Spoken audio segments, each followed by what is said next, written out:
Uma boa tarde para todos os nossos seguidores e seguidoras do Mães com Fé.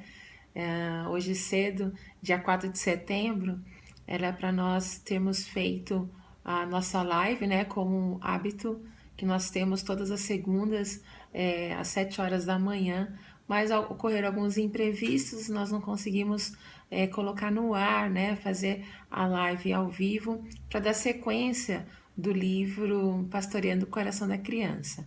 Mas isso não é problema para a gente, né?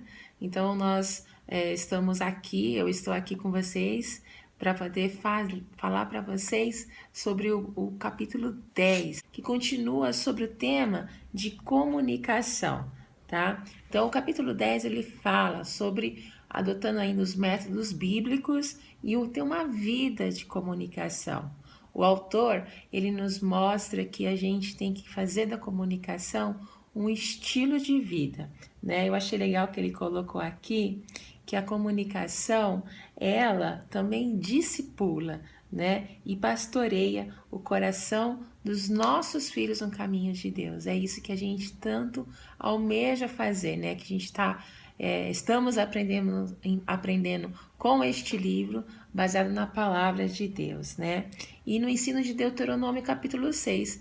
Deuteronômio capítulo 6 é um livro muito importante para a gente estudar, porque ali tem instruções da palavra de Deus de como você pode ter uma boa comunicação com seus filhos. E sendo um estilo de vida, fazendo parte do deitar dele, do acordar dele, do caminhar com ele. São em todas as situações, vai almoçar, vai jantar, nós temos que fazer essa caminhada cristã com os nossos filhos, esse pastoreio como um estilo de vida. Uma coisa que eu achei muito legal que ele falou aqui, né, escreveu no livro, é que a gente nós nunca teremos o coração dos nossos filhos quando a gente só conversar com eles quando algo errado der na vida deles. A gente tem que conversar com eles independente das circunstâncias, independente se ele está triste, se ele está choroso, nós temos que conversar com eles para saber como que eles estão em todos os dias, né? Fazer disso um estilo de vida e um hábito, porque a correria do dia a dia, para nós pais que trabalhamos, que temos as tarefas, temos os imprevistos que acontecem, a gente tem que saber driblar isso e colocar como prioridade, uma das prioridades, né, de ter essa comunicação bem assertiva com os nossos filhos. Isso é muito importante. Tem um subtítulo do livro desse capítulo que chama Pastoreando o Coração da Criança. E ele coloca um termo bem legal aqui, né? Para pastorear o coração dos nossos filhos também implica em ajudá-los a entenderem as suas motivações, os seus objetivos, as suas vontades, seus anseios, os seus desejos. Isso expõe a natureza da realidade e eu encorajar eles à fé, encorajar os nossos filhos à fé no Senhor Jesus Cristo. Olha que quão importante que é. O pastorear o coração dos nossos filhos é nós ensiná-los a ver também como que funciona esse mundo mal, as maldades, as astúcias, né, do inimigo. Isso nós temos que mostrar como que o pecado funciona no coração humano, né, e como o evangelho alcança os níveis mais profundos da necessidade humana. A gente pastorear o coração do nosso filho é muito mais do que ler um versículo bíblico, né? Que é super importante a gente estudar um versículo bíblico. O Rian, ele participava de uma escola bíblica, mas uma escola bíblica era nas férias, né? Tipo um summer, uma EBF o mês inteiro, né? E ele participava e sempre tinha um versículo novo para decorar, exercícios para fazer, e eu fazia com ele decorava aquele versículo, né? E isso faz parte da nossa infância, né? Eu acho que vocês todos que cresceram em escola dominical, sempre tinha as campanhas, né, pra gente decorar os versículos, os pais ensinando. Meu pai, eu lembro do meu pai me ensinando as lições e tomando de mim os versículos que eram para ser decorados.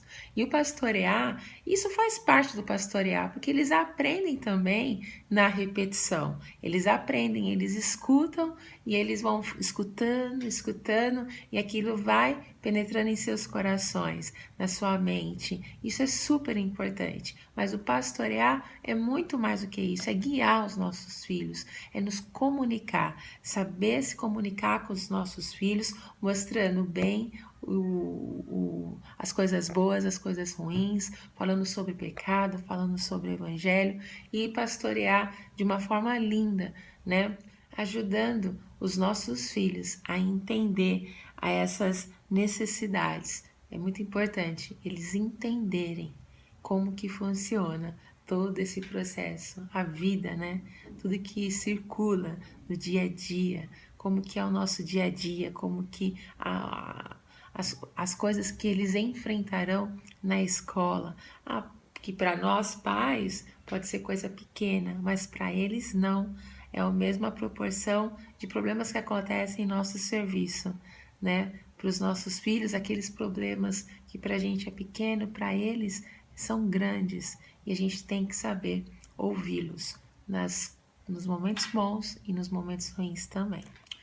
Bom, o tópico avaliando o custo desse capítulo 10 é muito interessante, porque o autor, ele fala que uma boa comunicação, né, honesta, integral e verdadeiramente bíblica custa muito caro, porque a gente tem que saber prender a atenção dos nossos filhos, né? Isso leva tempo. As crianças exigem tanto tempo quanto que a flexibilidade. Elas não estão interessadas, tipo, em responder uma entrevista agendada com a gente, né? Vocês podem ver, eu tenho um filho de 3 anos, de 6. O de 3 não fala direito ainda. E o de 6, quando eu pego ele na escola, eu pergunto, e aí, como que foi lá na escola? Ele não fala tudo o que aconteceu, mas se eu souber perguntar para ele começa a falar, principalmente se eu não estiver dirigindo, se eu estiver olhando para ele, né? Então aqui ele coloca assim: pais sábios começam uma conversação quando as crianças estão dispostas a falar. Isso é muito importante. As crianças, quando você perceber que seu filho está com aquela sede de falar, senta, para o que você está fazendo e vai lá e dá atenção para ele. Escuta, escuta, deixa ele falar, abrir o coração. Tenho certeza que dessa forma realmente a gente consegue entender o coração dos nossos filhos. Se a gente se tornar um bom ouvinte, a gente, assim, a gente vai ganhar muita coisa. A gente não perderá as oportunidades que surgirão. A gente tem que aprender a ser bons ouvintes e detectar quando eles estão dispostos a falar, tá? Aqui ele escreve uma coisa muito legal. Algumas pessoas pensam que ouvir é o que se faz entre as oportunidades de dizer alguma coisa. Durante o tempo de ouvir, não ouvem de modo algum, estão pensando no que vão dizer. E é verdade, né? Quando alguém está falando algo, você está no diálogo, você não está escutando o que a pessoa está falando, você já está pensando no que você vai rebater, como você vai se defender. E aí você acaba não ouvindo de fato tudo que a pessoa tem para te falar, tá? Então, ele coloca assim: não seja um pai desse tipo, não seja uma mãe desse tipo, né?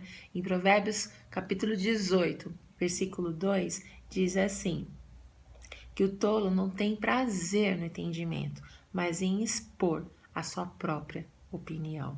Olha só, Provérbios diz para aqueles que não gostam de ouvir, né? Que eles não têm prazer em entender a pessoa que está falando, né? Tem só o prazer de falar, só ele que fala. Uma coisa que eu achei muito legal que ele falou aqui, que escreveu, né?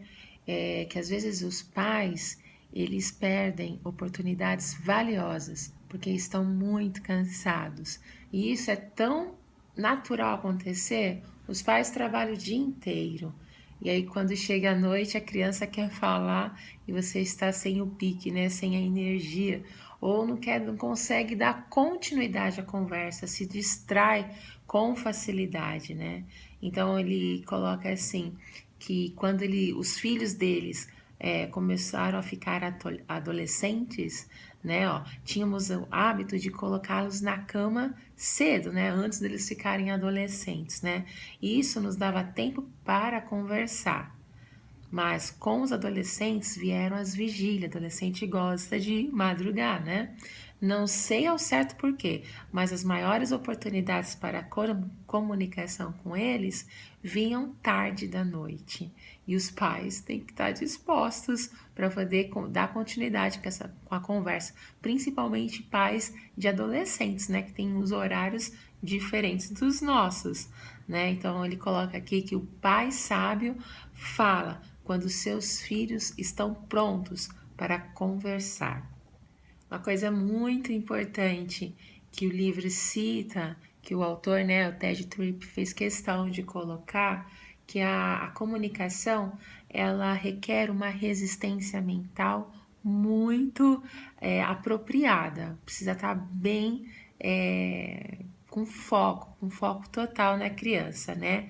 Você deve evitar a tentação de falar assuntos sem importância, tá? Isso é muito importante. E o que ele coloca, que eu achei muito rico, né? Cheio de sabedoria, é que falando sobre a integridade, falar coisas que nós vivemos, né? Falar das nossas falhas, dos nossos temores, né? Falar sobre gratidão, sobre aquilo que a gente se arrepende de ter feito, que isso é muito importante, né? Importante compartilhar uma vida de arrependimento e gratidão, reconhecer os nossos pecados e fraquezas, falar isso para os nossos filhos, porque falar a verdade, desde assim, né?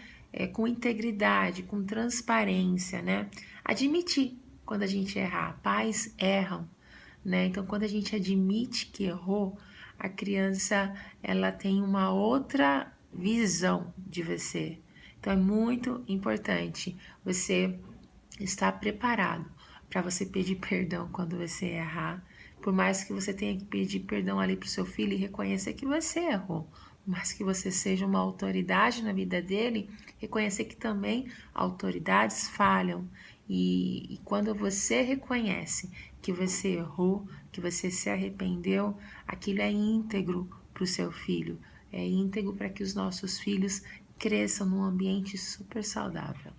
Nós vamos falar agora sobre relacionamento pai e filho, como não perder os seus filhos, né? Como a gente, principalmente na adolescência, que eles acabam buscando lá fora o que não encontram dentro de casa, né? A ausência de comunicação dentro das nossas casas fazem com que os nossos filhos busquem informações fora de casa, e aí mora um grande perigo, né? Então ele coloca assim: a comunicação plena, abundante, rica e multiuniforme é o vínculo que mantém unidos pai e filho. Olha só que importante: plena, abundante, rica. É o que mantém unidos pai e filho. A comunicação fornecerá o contexto para uma crescente unidade com seus filhos. Estes sabem quando têm um relacionamento com pessoas sábias, que têm discernimento. Eles sabem que está lidando com pessoas que não falam com eles sem conteúdo. Sabem que os seus pais têm conteúdo, têm discernimento, têm sabedoria, são autoridades sobre sua vida, né? Eles sabem disso. Saberão se você conhece os caminhos de Deus. Eles vão ver se você é uma pessoa íntegra, se entende a vida e as pessoas do mundo, e se você está preparado para desenvolver um relacionamento de integridade e segurança. Eles querem isso e eles analisam você, eles nos analisam. Os nossos filhos prestam atenção em tudo. Haverá tempos de discordância, lógico, são seres humanos que estão crescendo e eles vão ter as opiniões que às vezes vão divergir das nossas. Mas, né, as discordâncias podem ser resolvidas em um relacionamento de comunicação aberta. A gente vai ensinar os nossos filhos a discutir pontos divergentes, não só com a gente, mas com a vida, com todos os lugares. Imagina a gente criar filhos que não sabem lidar com assuntos que eles não aceitam, que eles não concordem. Então, o que acontece? Eles não vão ter relacionamento com as pessoas, eles têm que saber discutir, né, de uma forma saudável. Se a gente tiver uma comunicação aberta com nossos filhos, estaremos no caminho certo. As pressões dos anos de adolescência levam as crianças para longe de casa. É esta hora quando desenvolvem companheirismo com aqueles que os compreendem. Tem gente que compreende eles e não são os de casa, são os de fora. Estão procurando por relacionamento nos quais alguém os conheça, entenda e os ame. É tão sutil, mas é isso que eles procuram. E o inimigo, ele encontra essas brechas em nossa comunicação com os nossos filhos. Seus filhos não deveriam ter de sair de casa para isso. Eles não precisam. Eles têm que ser supridos, gente, dentro de casa, com tudo isso. E eles não podem sair para buscar isso. Nós podemos oferecer relacionamentos familiares nos quais os nossos filhos sintam-se compreendidos e aceitos. A atração que as más companhias exercem não é razão para praticarmos o mal. A atração das más companhias é o companheirismo. Os filhos desejam ser conhecidos, entendidos, discipulados e amados. Filhos gostam de limites, mas que a gente saiba dar esses limites, saiba conversar com amor. Às vezes isso é um teste para nós, na hora da raiva, quando há uma desobediência, uma birra, né? É tão difícil a gente falar com aquele amor, com aquele carinho. Por isso que é tão importante a gente buscar na palavra de Deus essa intimidade com o Pai, para a gente buscar os frutos do Espírito, para a gente ser bênção na vida dos nossos filhos, tá? À medida que os nossos filhos crescem, essa autoridade diminui. Então, ele dá um exemplo muito legal que fala assim, ó, imagine um filho, né, de 16 anos, que é acordado pelo pai para ir para a escola e ele não quer ir para a escola. Não vou e não quero ir. Só que o pai vai lá, porque é mais forte que o filho, e tira ele, amarra da cama, faz ele se trocar e coloca ele dentro do ônibus da escola, até ele chegar lá na escola, né? O que garante a esse pai que esse filho não vai descer na próxima esquina ou que vai assistir a aula? Nada garante. Por isso que a autoridade não pode estar ligado à força física, tá? E não pode...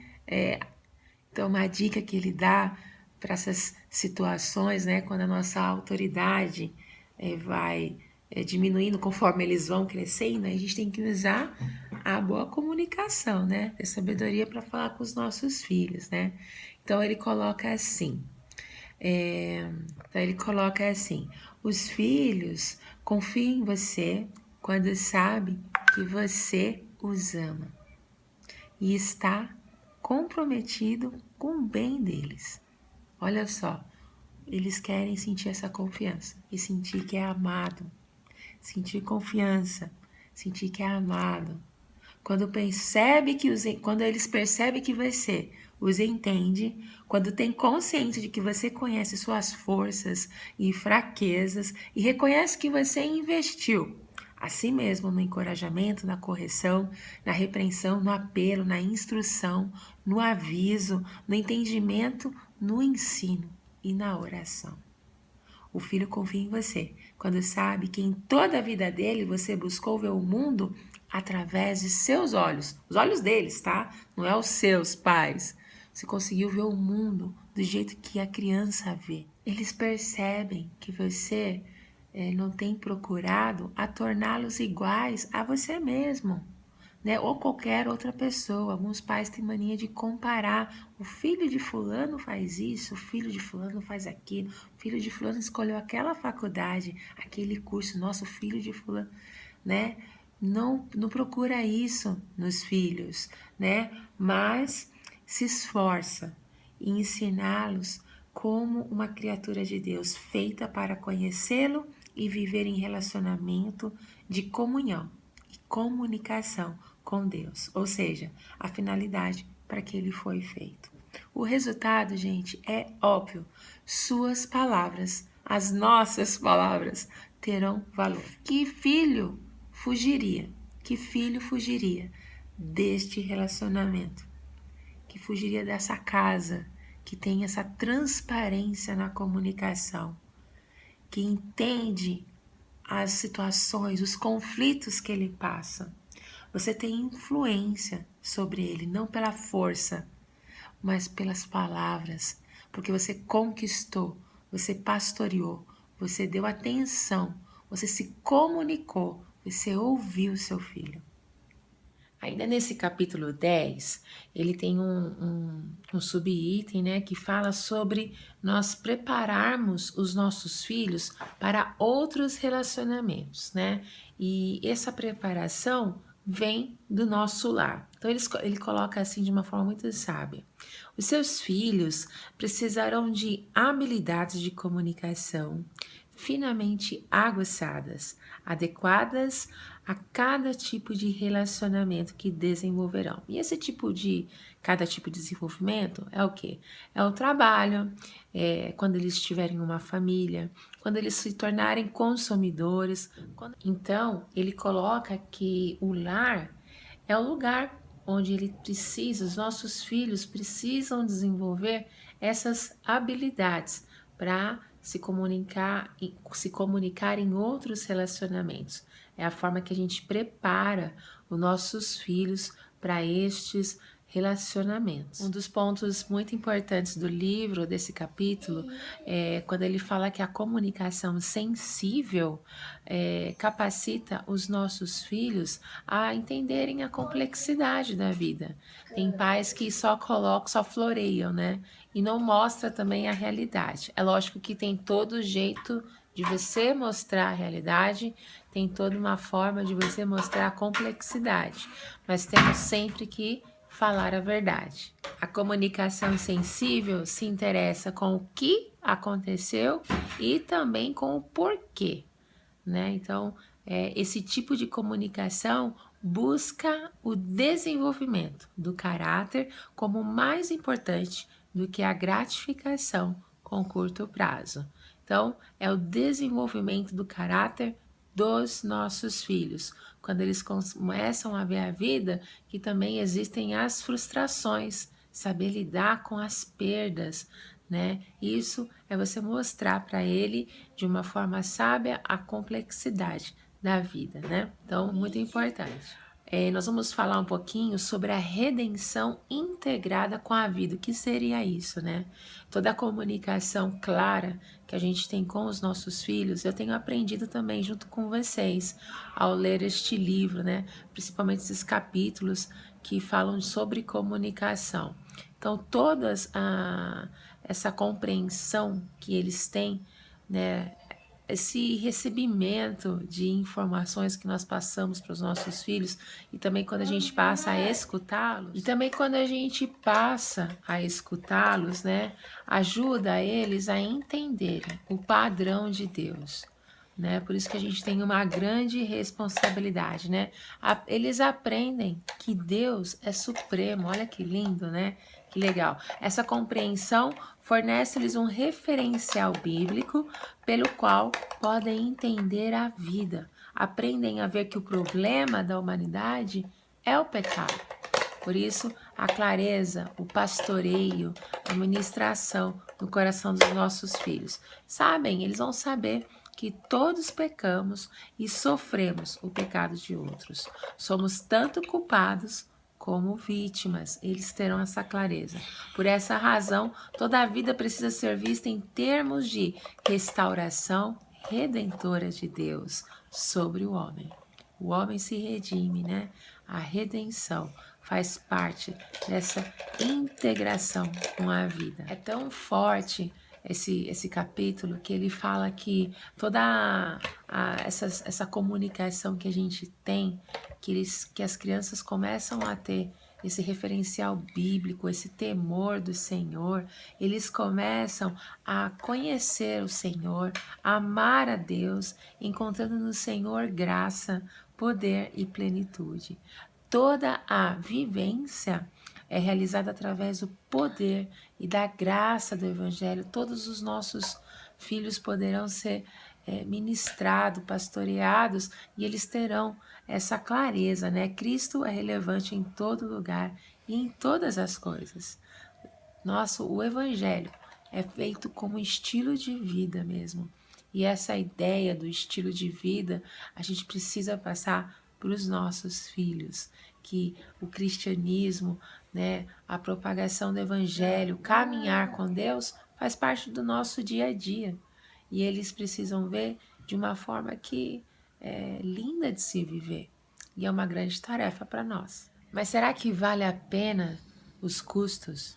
Que custos são esses na educação, no pastoreio, na vida dos nossos filhos? Vale a pena, né? Com certeza, todas essas coisas têm grande valor. O custo é grande. Significa você estar disponível e completamente engajado na arte de ser pai ou uma mãe. Você precisa estar engajado com o seu filho, interessado pelo desenvolvimento dele e pelo conhecer a Deus, para que eles conheçam a Deus, para que a gente não possa ser negligentes, omita, deixe de fazer algo que o Senhor pede para fazermos, de acordo com a sua palavra. Então vale muito a pena. Mas para cumprir bem a tarefa de criar os filhos, isso deve ser prioritário, né? Precisa ser prioritário o seu chamado principal. É uma responsabilidade tanta que Deus nos deu como pais. Aqui ele coloca que é uma forma bem simples da gente saber o custo da comunicação profunda e plena, considerar a paternidade ou a maternidade como uma das tarefas mais importantes enquanto se tem filhos no lar. Este é o nosso chamado. Não se pode conseguir isto sem investir em si mesmo, em uma vida de comunicação sensível, através da qual se ajuda os filhos a entenderem a vida e o mundo de Deus, entender a vida e como que funciona o mundo de Deus. Não há nada mais importante. Você só tem uma breve parte da vida para investir nesta tarefa. Tem somente uma oportunidade de fazer isso. Não pode voltar atrás e refazer. A gente tem que cumprir o nosso papel como pais. Temos grandes responsabilidades.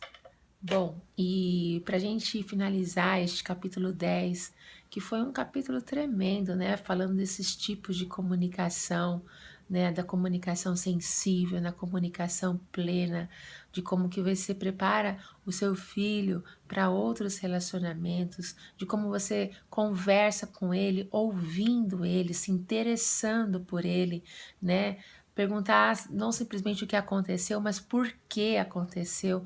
Uma conversa mais profunda, de relevância, que tenha valor nas perguntas, para que ele fale, uau, meu pai e minha mãe, eles se interessam de fato por mim, né? Essa forma que Deus nos chama, é um chamado para nós, é uma grande responsabilidade. E Ele nos chama para investir a nossa vida dessa forma, para com nossos filhos, né? E esse tipo de comunicação que a gente aprendeu hoje não é somente benéfico, mas é necessário.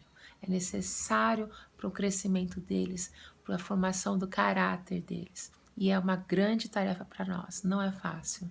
A gente precisa ter muito relacionamento com o Pai, para que a gente consiga ministrar e pastorear o coração dos nossos filhos. Que Deus abençoe vocês grandemente. E até o próximo capítulo com a Drica, o capítulo 11, que vai falar sobre a vara. Deus abençoe a todos e até mais. Tchau, tchau.